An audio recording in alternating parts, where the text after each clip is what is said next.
40일 새벽 기도회가 시작됐습니다. 오늘 말씀을 준비하면서 이 40과 관련된 이야기가 무엇이 있을까 성경에 한번 생각을 해봤습니다. 이스라엘 백성의 40년 광야의 시간도 이제 상징적인 40이라는 숫자가 있고, 또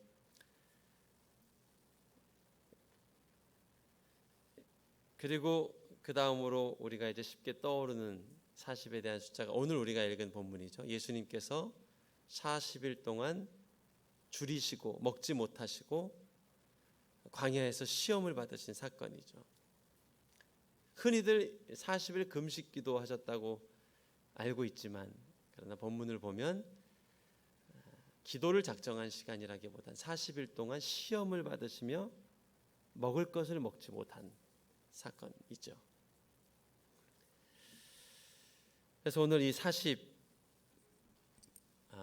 작은 예수 40일 새벽 기도회를 준비하면서 오늘 이 말씀 본문을 통해서 예수님께서 어떻게 이 마귀의 공격을, 유혹을 이기셨는지, 결국 어둠의 소리를 극복해야, 넘어서야, 오늘 12월의 주제가 하나님의 사랑 아닙니까? 하나님의 사랑을 분명히 알 수가 있죠. 우리 인생에 있는 어둠의 트랩, 어둠의 트라우마, 사단의 음성, 공격, 이것들을 넘어서야, 극복해야 오늘 본문처럼 이 사단들이 우리에게서 떠나가야 하나님의 명확한 십자가 사랑이 내 인생에 들리지 않겠습니까? 그래서 예수님께서 어떻게 이 40일 금식과 배고픔과 또 마귀의 공격 가운데 승리하셨는지 우리가 한번 살펴보길 원합니다. 마귀에게 3가지 시험을 받은 것으로 이해하지만 그 이전에 2가지의 시험이 예수님께 있었습니다. 첫 번째는 광야로 가시게 됐다는 거죠. 그리고 2번째는 40일을 줄이신 겁니다. 먹지 못하신 것입니다. 그것이 1절, 2절 말씀이 있죠. 그 후에 예수께서 성령에 이끌려 마귀에게 시험을 받으셨습니다. 40일 밤낮을 금식하신 후에 예수께서 배가 고프셨습니다. 성령이 이끌어 가셔서 우리를 광야로 내몬 것입니다. 그리고 그 광야에서 40일 동안 먹지 못한 것입니다. 지금 40일 동안 이스라엘에 기근이 온 것이 아닙니다. 다른 사람들은 잘 먹고 잘 마시고 있습니다. 그런데 예수님은 유독 40일 동안 먹지 못하고 마시지 못한 겁니다. 이를테면 모든 사람들이 잘 살고 있는 것 같은데 유독 나만 먹고 마시는 데 있어서 어려움에 부딪힌 상황과 비슷한 것이죠. 그것이 예수님이 40일 동안 당하신 시험입니다. 그리고 그 시험 끝에 이제 사단의 본격적인 공격이 시작됩니다. 그것이 첫 번째가 3절 말씀입니다. 같이 한번 읽어볼까요? 시작. 시험하는 자가 예수께 다가와 말했습니다. 당신이 하나님의 아들이라면 이 돌들에게 빵이 되라고 해보십시오. 예수님을 향한 첫 번째 사단의 공격은 무엇인가? 만약 네가 하나님의 아들이라면, 다른 말로 하면 하나님이 살아계신다면, 네가 하나님의 사랑을 덧입은 자라면 돌이 빵이 되게 해라. 사단은 지금 예수님이 하나님의 아들이라고 생각지 않습니다. 그런데 만약에 네가 하나님의 아들이라고 한다면 이 돌을 빵이 되게 해보아라. 이 시험에는 예수님을 향한 사단의 비아냥이 있습니다. 조롱이 있습니다. 나는 네가 하나님의 아들이라고 생각지 않아. 하나님의 아들이라면 어떻게 40일 동안 먹지도 못하고 마시지도 못하겠냐. 나는 너와 같은 사람이 하나님의 아들이라고 생각지 않는다. 그런데 만약에 네가 하나님의 아들이라고 말한다면 이 돌을 빵이 되게 해봐라 라고 시험하고 있는 것이죠. 사실 오늘 이 예수님이 받으신 이 사단의 공격은 우리가 일상 속에서도 자주 경험하게 되는 사단의 공격입니다. 나는 네가 하나님의 자녀라고 생각질 않아. 나는 네가 하나님의 사랑을 덧입은 인생이라고 생각질 않아. 네가 하나님의 자녀라고 난 그렇게 생각하지 않아. 넌 어둠의 자녀, 상처의 자녀, 죄의 자녀. 너의 삶을 보아라. 네 마음속에 있는 상처를 보아라. 네가 어떻게 하나님의 자녀겠느냐? 그런데 네가 만약 하나님의 자녀라면, 네가 믿고 있는 하나님이 살아계신다면 이렇게 해봐라. 이것을 보여줘봐라. 이거를 증명해봐라. 라고 우리에게 공격하거나 또 유혹하거나 실족케 하려 할 때가 참 많습니다. 결혼 시기가 좀 늦춰진 남자 청년이 있습니다. 근데 집에 갈 때마다, 고향에 갈 때마다 아직 믿음이 없는 부모님이 핀잔을 줍니다. 교회 열심히 다닌다고 봉사하더니 왜 너는 정년기를 놓치고 있느냐? 왜 신부감을 찾지 못하고 있느냐? 하나님이 살아계신다면, 네가 하나님의 자녀라면, 네가 믿고 있는 하나님이 사실이라면 신부감을 데려와봐라. 사업의 위기를 경험하고 있는 성도가 있다고 가정을 해봅시다. 하나님을 열심히 믿고 따랐지만 뜻하지 않는 위기를 만났습니다. 그리고 이제 곧 자초할지도 모를 위기를 경험하고 있습니다. 하나님 일을 열심히 하였고 봉사도 했고 또 누구보다도 앞장서서 주님 나라 위를 위해서 헌신했는데, 주변에 보면 믿지 않는 사람들은 이런 어려움을 겪지 않고 있는 것 같은데, 나는 이런 뜻하지 않는 위기와 어려움을 경험하고 있습니다. 그때 사단이 여지없이 그 마음에 공격을 하죠. 야, 네가 하나님의 아들이라면, 하나님의 자녀라면, 네가 그렇게 믿는 하나님이 살아계신다면 한번 이 위기를 극복해봐라. 오늘 당장 이 재정적 위기가 벗어나게 해봐라. 하나님이 살아계신다면 그것을 보여봐라. 예수님을 믿지 않는 가정이 있었다고 가정을 해봅시다. 그런데 내가 예수님을 믿기 시작했고 유일한 우리 가문의 신자가 되었습니다. 그리고 이제 우리 가문의 모든 죄의 저주는 끊어졌다. 어둠의 저주는 끊어졌다. 가문의 저주는 끊어졌다. 믿지 않는 가정으로 인해 생겼던 갈등, 오해, 상처, 중독 다 끊어졌다. 라는 믿음을 가지고 살아갑니다. 그런데 어느 순간 보니까 자녀들의 삶에 여전히 방황이 이어지고 있습니다. 그리고 그들의 삶에 상처가 자라서 이제는 독처럼 되어서 그들의 삶이 또 다른 방황을 경험하고 있습니다. 끝난 듯한 가문의 저주가 여전히 독버섯처럼 살아서 힘을 발휘하고 있는 것 같습니다. 여지없이 그때 사단이 딱 공격을 합니다. 네가 정말 하나님의 아들이라면, 네가 정말 하나님의 사랑을 덧입은 자라면, 하나님이 정말 살아계신다면 어떻게 이런 일이 일어나느냐? 믿지 않는 가정의 자녀들도 이렇게 학교 생활도 적응 잘하고 공부도 잘하는 것 같은데 어떻게 너는 믿는다고 하더니 너희 가문에, 너희 자녀들의 이런 상처가 계속 자라고 있느냐? 하나님이 살아계신다면 한번 기적을 보여봐라. 네 자녀들의 삶 가운데 이거 증명해봐라. 이게 오늘 본문에 예수님이 당하고 있는 공격입니다. 하나님이 살아계시면 어떻게 40일을 금식할 수가 있냐? 이 돌을 명해서 빵이 되게 해봐라. 예수님을 향한 마귀의 첫 번째 공격은 네가 하나님의 아들이라면, 하나님의 자녀라면, 하나님의 사랑을 덧입은 자라면, 이것이 첫 번째 공격입니다. 그런데 여러분, 정말 이 돌을 빵으로 바꾸면 하나님이 살아계신 겁니까? 그 정년기를 놓친 남자 청년이 만약 돌이 신부가 되게 해서 아내를 데리고 오면 하나님이 살아계신 겁니까? 끝난 듯한 가문의 저주가 아직 남아있는 것 같은데 오늘 당장 이 저주가 사라지면 그럼 정말 하나님이 살아계신 겁니까? 하나님이 살아계셨다고 생각하는 게 오늘 마귀의 공격입니다. 그게 만약에 기적이 일어나면 하나님이 살아계신 거야. 이게 마귀의 트랩입니다.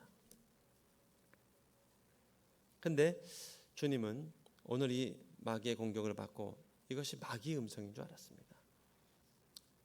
이것이 능력의 문제가 아니라 응답의 문제가 아니라 믿음의 문제라는 것을 알았습니다. 그리고 영적 분별의 문제인 것을 이해하셨습니다. 이 마귀의 트랩에 걸리거나 넘어지거나 말리지 않았습니다. 이 돌을 떡으로 만들어야 되는데 오늘 내 인생에 이 기적이 나타나야 되는데 왜 안 나타나지? 이 기적을 베풀어 주십시오. 내 사업의 위기에 이 어려움이 나타나는데 왜 안 나타나지? 그래, 하나님 살아계신다면 이걸 보여줘야 되지 않겠습니까? 이렇게 마귀가 내게 공격한 그 음성에 막 현혹되거나 집중되거나 그것에 매이거나 묶이지 않았습니다. 주님은 이 음성이 믿음의 문제인 것을 알았습니다. 그리고 이 질문에 대응할 필요조차 없다는 것을 알고 계셨습니다. 저는 이 놀라운 영적 분별력이 저와 여러분 안에도 잉태되기를 축복합니다. 그것은 논리의 싸움이 아니고 이성의 싸움이 아니고 합리적 사고의 싸움이 아닙니다. 믿음의 문제이고 영적인 분별력의 문제입니다. 그리고 예수님께서 이렇게 대답하십니다. 당신께서 가지고 계신 신앙 고백을 말씀하십니다. 4절 말씀이죠. 예수께서 대답하셨습니다. 성경에 기록되어 있다. 사람이 빵으로만 사는 것이 아니라 하나님의 입에서 나오는 말씀으로 사는 것이다.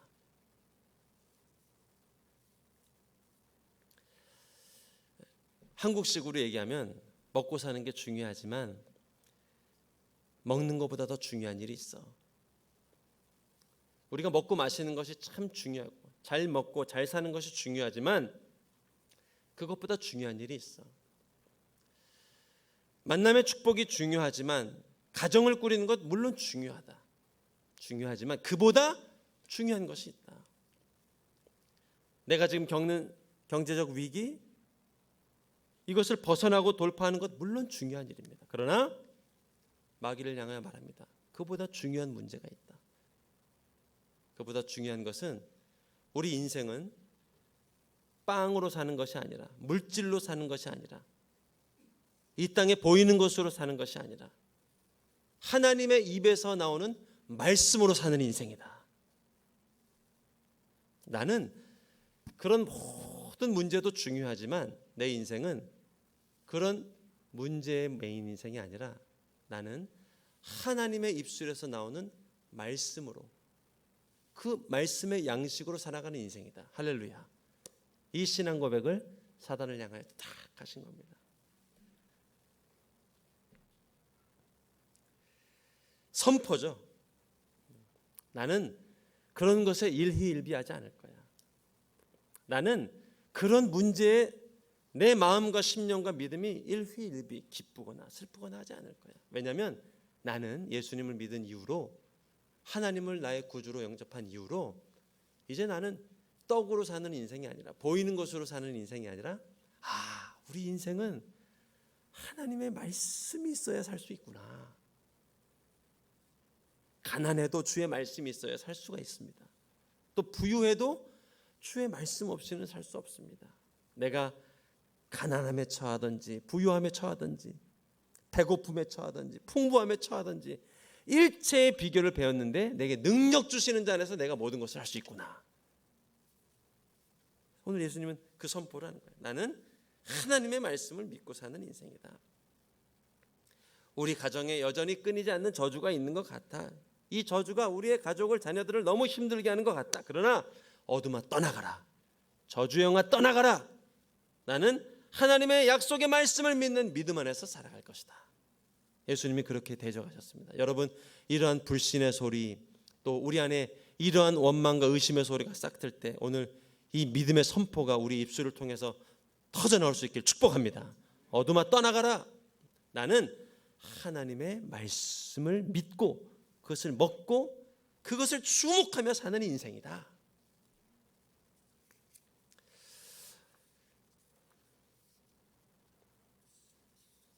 오늘 본문에서요, 예수님이 40일을 굶주리셨습니다. 40일 동안 금식을 결단하고 기도한 것이 아닙니다. 또 내 40일 동안 음식을 먹지 않아야 되겠다라고 선포한 것이 아닙니다. 40일을 못 먹게 되셨습니다. 성령이 이끌려 광야로 가서 마귀에게 시험을 받으며 40일을 먹지 못하게 됐습니다. 물론 오늘의 이 본문이 공생의 기적을 일으킨 그 공생의 사역 이전이긴 합니다. 바로 직전이긴 합니다. 그러나 여전히 하나님의 아들입니다. 지금 공생의 사역이 아직 시작은 안 됐지만 예수님은 하나님의 아들이십니다. 그런데 하나님의 창조주 하나님의 아들로 이 땅에 오셨는데 40일을 못 먹고 계신 겁니다. 주변에 하나님의 아들이 아닌 것처럼 살아가는 많은 백성들은 먹고 있습니다. 마시고 있습니다. 배고픔에 허덕이지 않고 있습니다. 이건 애굽에 찾아왔던 기근하고는 다른 거예요. 유독 주님만 40일을 지금 먹지 못하고 마시지 못합니다. 광야를 벗어나지 못하고 계십니다. 하나님께서 그렇게 세팅을 딱 해놓으셨습니다. 만약에 우리가 그 자리에 있었다면 여러분 어떤 생각이 드셨겠습니까? 하루 이틀이야 굶주릴 수 있습니다. 근데 3일째, 4일째 나도 못 먹고 내 자녀들도 못 먹고 있다. 그것이 40일이 이어진다. 우리 가정에, 우리 인생에. 여러분 우리 입술에 어떤 고백들이 나오겠습니까? 다들 잘 살고 있는 것 같은 나만 이 광야에 홀로 남겨져서 이런 말도 안 되는 싸움과 투쟁과 이 갈등과 겪고 있는 겁니다. 점점 우리 안에 하나님을 향한 원망이 자라지 않겠습니까? 불신이 자라지 않겠습니까? 하나님이 정말 살아계실 수 있을까? 하나님이 진짜 살아계신다면 어떻게 이런 일이 있을 수 있습니까? 내가 하나님의 자녀라면, 눈동자처럼 보호하시는 하나님의 자녀라면 어떻게 내 인생에, 우리 가정에, 우리 자녀들의, 우리 내가 사업체 이런 일이 일어날 수가 있습니까? 어쩌면 이 음성이 우리 안에 점점 자라게 되겠죠. 그리고 마귀는 그 음성을 붙잡아서 우리에게 딱 공격을 하겠죠. 거봐, 하나님이 살아계신다면 어떻게 이럴 수가 있겠어? 하나님을 믿는다면 어떻게 이럴 수가 있겠어? 그리고 여러 가지 이 속임수로 우리를 넘어뜨리게 할 겁니다. 기적을 보여봐라 얘기할 수도 있고, 간증을 보여봐라 얘기할 수도 있고, 아니면요 또 다른 율법을 강요할 수도 있습니다. 한 80일에 금식 기도해봐라.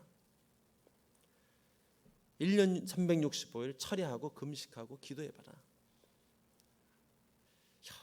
여러 가지로 지치고 허덕인 우리의 마음과 심령을 공격할 수 있습니다. 그런데 이 예수님께서 이 위기를 어떻게 넘기셨는가? 정말 이 주님의 가르침과 모델을 우리가 깊이 생각해야 됩니다. 예수님이 이 의심의 소리, 불신의 소리를 향하여 이렇게 말씀합니다. 나는 하나님의 말씀을 양식 삼아 살아가는 인생이다.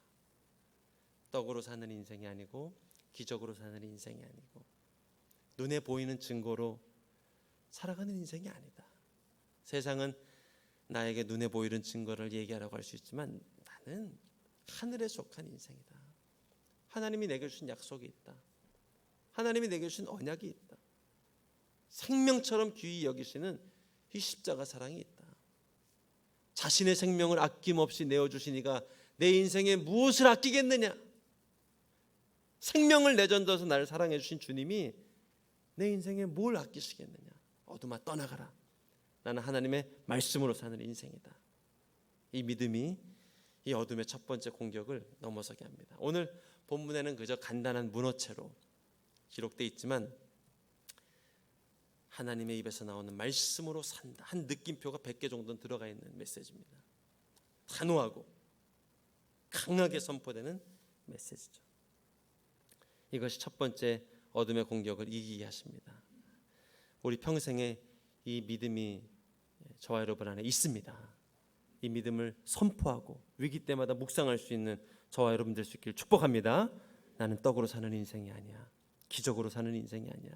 나는 십자가 사랑의 능력으로 사는 인생이다. 그러자 마귀가 두 번째 다시 공격을 합니다.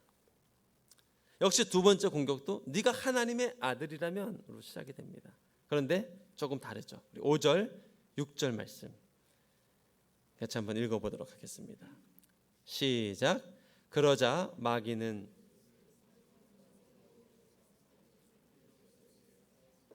마귀가 말했습니다. 당신이 하나님의 아들이라면 뛰어내려 보시오. 성경에 기록됐소. 하나님이 너를 위해 천사들에게 명령하실 것이다. 그러면 천사들이 손으로 너를 붙잡아 네 발이 돌에 부딪히지 않도록 할 것이다. 오늘 두 번째 공격도 네가 만약 하나님의 아들이라면으로 시작되지만 첫 번째 공격과는 좀 다릅니다. 아니, 첫 번째 공격보다는 더 교활하고 교묘하고 어렵습니다. 왜냐하면 기록된 성경 말씀을 인용해서 공격하기 때문에 그렇습니다. 이 기록된 하나님의 말씀을 마귀가 인용해서 하나님의 말씀에 이렇게 기록되어 있지 않느냐라고 공격하니까 이게 참 어려울 수 있습니다.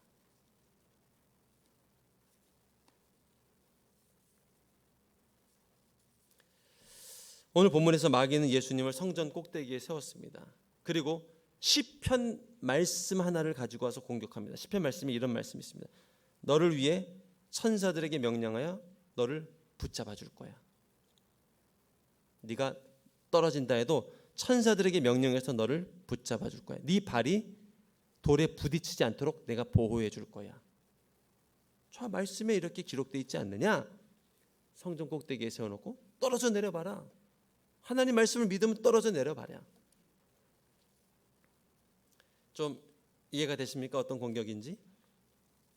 여러분 혹시 사단이 여러분에게 하나님의 기록된 말씀을 인용해서 여러분을 공격하거나 넘어뜨리려 한 적이 있습니까? 실제로 참 많습니다. 제 경험을 한번 여러 가지가 있지만 제 경험을 한번 얘기해 보면 저는 이제 대학생 때 유치원 때부터 신앙생활을 했지만 대학생 때 이제 대학부에서 어느 날 기도를 하는데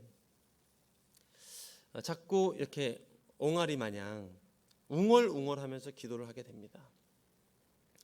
그리고 명확치 않은 문장으로 이렇게 그냥 허밍하듯이 이렇게 토로하듯이 기도를 어느 순간 쑥쑥 이렇게 하게 됩니다. 그리고 기도하면서도 좀 이상한 기도 같은데, 그리고 이거는 성경적인 기도, 올바른 기도는 아닌 것 같은데 라는 생각을 합니다.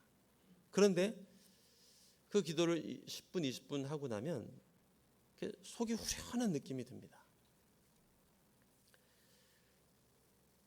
기도할 때 이렇게 주여 하고 그 뒤를 이어서 계속 이렇게 곡소리 같기도 하고, 장례식장에 가면 그냥 곡하는 소리 같기도 하고 우는 소리 같기도 하고 좀 특이한 의성어를 내면서 기도하게 되는데, 근데 그 이상한 기도를 하고 나면 좀 개운해지는 느낌이 들고, 또 한편으로는 이게 맞나, 이런 식으로 기도하는 게 건강한 신앙인가, 성경적 기도가 맞나, 그러던 차에 주일 설교 말씀 보면 이런 본문이 있었습니다.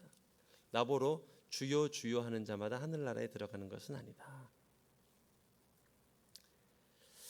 원래 본문에 있는 그 주여 주여 하는 자마다 하늘나라로 들어가는 것은 아니다라는 뜻은 입술로만 주님 주님 부른다고 해서 하늘나라 가는 것이 아니라 우리의 삶이 뒤따라야 하고 그리스도인 성도로서의 삶이 뒷받침이 되어야 된다. 말로만 하는 크리스천이 아니라 행함이 뒤따르는 크리스천이 되어야 된다는 것을 강조하는 말씀 본문이죠. 그런데 그날 그 본문이 그 기도에 대한 의문과 좀 이해되지 않는 개인적 신앙생활하고 나에게 딱 이것이 어떻게 닿았냐면, 네가 하는 그 기도는 좀 아닌 거야, 이상한 거야, 그 기도는 멈춰야 돼 라는 메시지로 딱 왔습니다. 마귀가 그 메시지를 그렇게 날 사용해서 공격한 거죠. 그 기도는 옳지 않아. 그리고 한동안 그 기도를 멈췄습니다. 근데 사실은 그것은 하나님께서 내게 방언 기도를 주신 첫 기도였습니다. 저는 그렇게 오랜 시간을 방언을 달라고 기도했는데 막상 그런 기도가 터졌을 때 이것이 정말 너무 놀랍게도 방언 기도야라고 생각을 못했습니다. 그리고 좀 이상한 신비주의 같기도 하고, 그 방언 기도는 하나님이 내게 주신 선물이고 은사이고, 또 더욱이 하나님의 은사가 일어날 때 불릴 듯 일어나기 위해서 집중해야 하고 그 기도를 계속 해야 했고, 그리고 더 풍성한 하나님의 생명과 기도의 보고가 열리는 기회였는데, 딱 그 성경에 기록된 주여 주여 하는 자마다 제가 그 방언이 주여 이런 식으로 나왔었거든요. 근데 이 메시지가 딱 그렇게 들리니까요, 제가 거기 위축돼서 한 몇 달은 그 기도를 그냥 멈춘 것 같아요.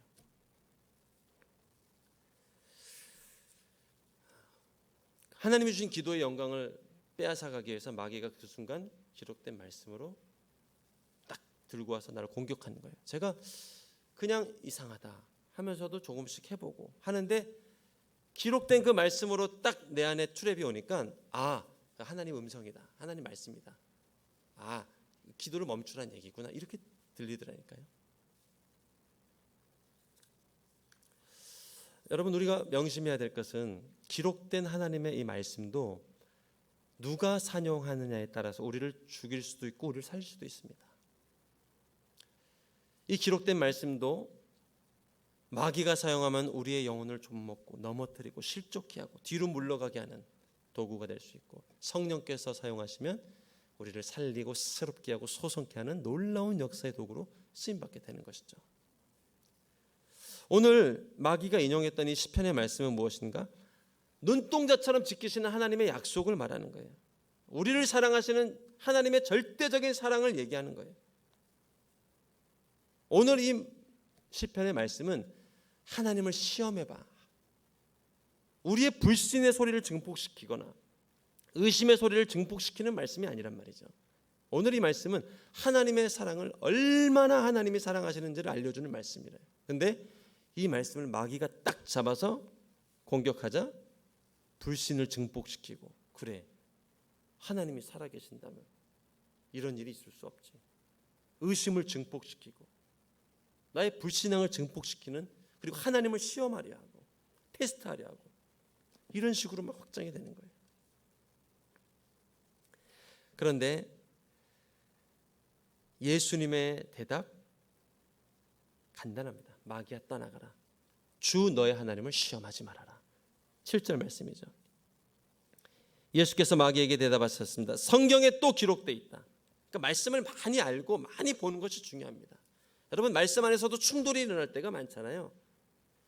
율법과 십자가가 충돌이 일어날 때가 많잖아요. 주님의 말씀을 자꾸 묵상하고 읽고 성령의 조명하심을 간구하면서 읽다 보면 구슬이 서말이라도 깨어야 보배가 되듯이 이 내 안에 축적된 말씀들이 깨어지고 맞춰지고, 구약의 비밀로 신약이 풀리고 신약의 비밀로 구약이 풀리는 역사들이 일어난단 말이죠. 주님은 이것이 마귀의 공격인 걸 아셨습니다. 그래서 마귀야 떠나가라, 이런 말씀도 기록되어 있지 않느냐? 주 너의 하나님을 시험하지 말아라. 저는 이 분별력이 참 중요한 것 같습니다. 저는 이 분별력을 우리가 기도하고 예배하고 주님의 사랑 안에 거하다 보면 분명히 우리에게 주실 줄로 믿습니다. 예를 들어 보겠습니다. 평생을 낮은 자존감 속에 살아온 사람이 있습니다. 그런데 이 상처 많은 인생이 예수님의 십자가 사랑을 조금씩 알게 되고 발견하고, 나는 참 사랑받을 만한 존재구나. 그러면서 이 열등감이 조금씩 회복되기 시작합니다. 이전에는 나와 닮은 사람, 나와 비슷한 사람만 보아도 싫었고 그만큼 내 인생을 사랑하지 못했습니다. 평생을. 근데 이제 예수님의 사랑을 조금씩 알아가면서 주님이 날 이렇게 사랑하셨나 보다, 사랑받은 존재인가 보다, 이 모습 이대로 주님의 사랑 안에 거할 수 있는 인생인가 보다. 점점 영혼의 회복, 사랑의 능력 생겨납니다. 그런데 그럴 때 마귀가 만약 이런 기록된 말씀으로 이 영혼을 공격한다고 해보십시오. 너를 사랑하는 것, 자기를 사랑하는 것, 그것은 악한 일이야. 너는 네 자신을 부인하면서 살아야 돼. 자기를 부인하며 살아야 돼. 항상 남을 나보다 낮게 여기면서 살아야 돼 라고, 여러분이 회복된 자존감, 평생 남을 사랑하고 남을 존귀 여길 줄 알았지만 내 인생은 사랑하지 못했던 그 인생이 이제 막 하나님의 사랑을 알아가고 있는데요, 그 인생을 향해서 자기 부인이라는 말씀, 또 자신을 사랑해서는 안 된다는 이 말씀을 빗대어서 그 영혼을 공격한다고 해보십시오. 여러분, 또 다시 무너집니다. 그래, 이것은 잘못된 거구나. 그럴 수 있어요. 대표적인 경우가 다메섹 도상의 사도 바울입니다. 바울의 회심 전에 사울은 기록된 말씀으로 그리스도인들을 핍박하고 다녔던 인생입니다. 기록된 구약의 율법과 기독교의 율례로 성도들을 핍박하고 다녔던 인생입니다. 여러분, 기록된 말씀으로 얼마든지 핍박할 수 있습니다. 우리의 영혼을 막 힘들게 할 수 있습니다. 그런데 그가 십자가의 사랑 안에 거하고 주님의 그 사랑, 은혜 거저 받아주시고 그렇게 노력해도 안 되는 구원을 하나님이 내 인생에 베풀어 줬다는 것을 깨닫고 난 뒤에 그가 성령에 붙들린 인생이 되자 그 말씀으로, 구약의 말씀, 신약의 말씀으로 얼마나 많은 영혼들을 살립니까? 그렇죠? 이 주님의 은혜 아래 깨어 있는 것이 참 중요합니다. 예수님의 십자가 사랑 안에 깨어 있는 것이 너무 중요합니다. 주님은 이 두 번째 공격도 단호하게 물리칩니다. 주 너 하나님을 시험하지 말아라. 여러분이 하나님의 말씀을 부지런히 읽을 수 있는 저 여러분 될 수 있기를 축복합니다. 그것이 내재되고 축적되고 쌓이다 보면 말씀과 말씀이 이제는 서로를 충돌하는 것이 아니라 서로를 보완하고 서로를 더 아름답게 나타내고 그리스도의 그 영광을 계시하고 나타내는 놀라운 역사가 일어나게 되죠. 그러자 이제 세 번째 마지막 공격을 마귀가 합니다. 나에게 경배하면 모든 영광을 너에게 주겠다. 8절 9절 말씀입니다. 그러자 마귀는 다시 아주 높은 산 꼭대기로 예수를 데리고 와 세상 모든 나라와 영광을 보여주었습니다. 마귀가 말했습니다. 만약 내게 엎드려 경배하면 이 모든 것을 당신에게 주겠어. 이것저것 공격해봐도 안 되자 이제는 마귀가 자신을 본격적으로 드러내놓고 공격을 합니다. 자신의 정체를 본격적으로 드러내고 공격. 어떻게 보면 좀 쉬운 공격입니다. 마귀가 감춰져 있을 때가, 숨겨져 있을 때가 문제지 드러나면 사실은 영적 전쟁은 쉽지 않습니까? 아울렛이 갈 때도 기도하며 준비하다 보면 초반에는 무엇이 힘든지 모르고 힘듭니다. 그때는 참 어려운 영적 전쟁의 기간입니다. 그런데 기간이 가까우고 기도회가 계속될수록 점점 정체를 드러냅니다. 아, 이게 어둠이었구나. 아, 이게 거짓이었구나. 그때부터는 싸움이 쉬워지죠. 오늘 이것저것 공격해도 안 되니까 마귀가 본인의 정체를 드러내고 공격합니다. 내게 경배해라. 내게 엎드려라. 하나님 말고 나를 섬겨라. 그러면 이 영광을 너에게 주겠다. 주님의 대답은 무엇입니까? 사탄아 내게서 물러가라. 성경에 기록되어 있다. 주 하나님을 경배하고 오직 그분만을 섬겨라. 사탄아 물러가라. 나는 하나님만을 믿고 주님만을 예배하는 인생이다. 그 결과 11절 말씀이죠. 그러자 마귀는 예수를 떠나갔습니다. 그리고 천사들이 와서 예수를 숨겼습니다.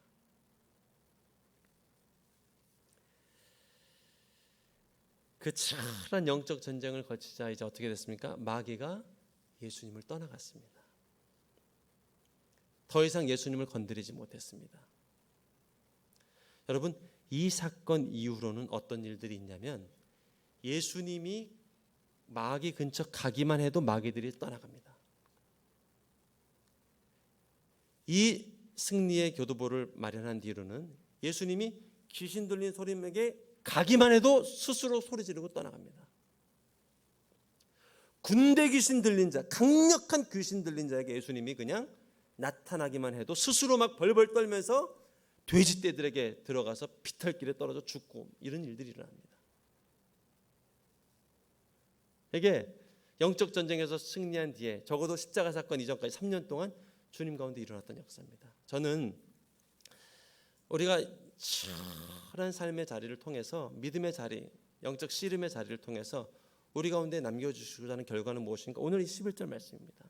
더 이상 마귀의 권세가 우리를 해하지 못하고 조롱하지 못하고, 이전에는 작은 마귀, 큰 마귀, 어둠의 소리, 상처의 소리, 절망의 소리, 또 상처와 비슷한 트라우마, 사건, 그런 일들만 경험해도 막 자라보고 놀라는 가슴 소뚜껑 보고 놀라듯이 막 놀라고 당황하고 막 힘들고 어렵고 이랬는데, 이제는요 더 이상 어둠이 어찌할 수 없고 쉽게 공격하지 못하고 해하지 못하고, 이제는 나의 존재만으로도, 나의 가는 것만으로도 하나님의 영광이 함께 하시면서 어둠이 떠나가고 거짓이 떠나가고 거짓이 막 스스로 정체를 드러나고 나타나는 역사들, 이것이 그리스도인들에게 하나님이 주시고자 하는 선물이죠.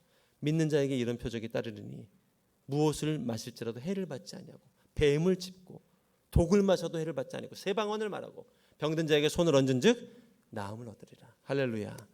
이것이 하나님이 우리 그리스도인들에게 주시고자 하는 승리입니다. 물론 그렇게 되기까지 오늘 본문을 보면 치열한 연단의 과정이 있었습니다.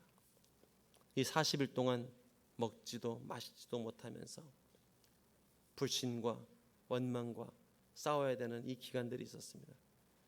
그리고 40일이나 굶주렸는데도 마귀는 떠나지 않고 나를 넘어뜨리라고, 건강을 잃었는데 관계의 문제까지 내게 다가오고, 이제는 관계를 넘어서 물질의 문제까지 나를 공격해 오는데 더 이상은 안 되겠지 했는데 또 다운 자녀의 문제가 나를 괴롭히기 시작하고, 이런 말도 안 되는 어떤 어둠과 절망과 낙심과 싸워야 하는 그 40일의 과정이 있었습니다. 때로 4달이 될 수도 있겠죠. 4년이 될 수도 있고 40년이 걸리는 경우도 있습니다. 그러나 이 과정을 통해서 하나님이 우리 가운데 남기시는 승리가 무엇인가? 오늘 이 11절 말씀이죠. 그러자 마귀가 우리 인생 가운데 떠나갔습니다. 오늘 이 3가지 고백이 남겨진 거예요. 나는 떡으로 사는 인생이 아니야. 서거나 너는 하나님의 약속을 먹고 사는 인생이잖아. 할렐루야. 2번째, 하나님을 시험할 필요 없어. 하나님의 사랑 의심할 필요 없어. 그거 성전 떨어져 봐야 하니?